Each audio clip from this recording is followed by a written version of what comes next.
বাংলাদেশ ব্যাংকের গভর্নর আছে, তাকে স্বৈরাচারী কায়দায় বসানো হয়েছে।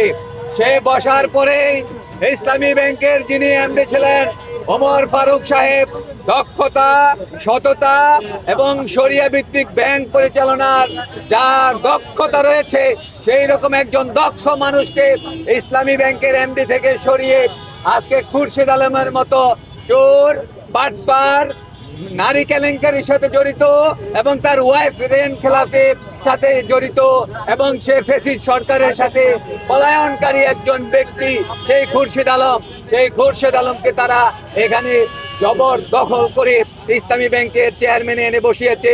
আজকে আমরা সচেতন গ্রাহক ফোরাম থেকে সচেতন গ্রাহকরা সচেতনভাবে বলে দিতে চাই, বর্তমান সরকার যদি তাদেরকে মদত দিয়ে এইভাবে ইসলামী ব্যাংকে পুনরায় লুটার ব্যবস্থা করে দেয়, আমরা গ্রাহকরা রাজপথে নেমেছি, তাদের পতন না ঘটিয়ে ঘরে ফিরে যাব না, এই শপথ নিয়ে আমরা এসেছি। পাঞ্জাবের জগতে একটি বিশ্বস্ত নাম শাবাব এথনিক ওয়্যার।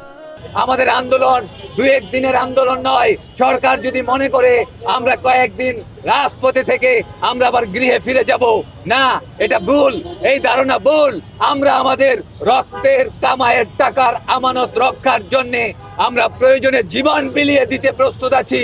কেননা সঠিক অর্থ রক্ষা করা ও জিহাদ, সেই জিহাদের ময়দান থেকে আমাদেরকে পিছপা করা সম্ভব হবে না। আমরা রাজপথে আছি, রাজপথে ছিলাম, রাজপথে থাকবো যতদিন পর্যন্ত দুর্নীতি হবে, যতদিন পর্যন্ত মানুষের অর্থ লুটপাট করার জন্য এরকম বাটপার টাউট খুরশিদ আলমদেরকে ইসলামী ব্যাংকের চেয়ারম্যান হিসেবে বসানো হবে, ততদিন পর্যন্ত আমাদের আন্দোলন চলবে। প্রয়োজনে এই আন্দোলন এই ব্যাংক রক্ষা থেকে শুরু করে দেশ রক্ষা পর্যন্ত চলে যাবে। দেশের ক্ষমতায় যারা বসে লুটপাট করার চিন্তা করছে, তাদেরকে পতনের জন্য হলেও আমরা রাজপথ ছেড়ে যাব না ইনশাল্লাহ। আগামী দিনে আমাদের এই কর্মসূচিগুলোতে আপনারা আমাদেরকে এইভাবে সংবাদ পরিচালনা প্রচার করার মধ্য দিয়ে সহযোগিতা করবেন, সেই প্রত্যাশা আপনাদের কাছে আমরা রাখছি।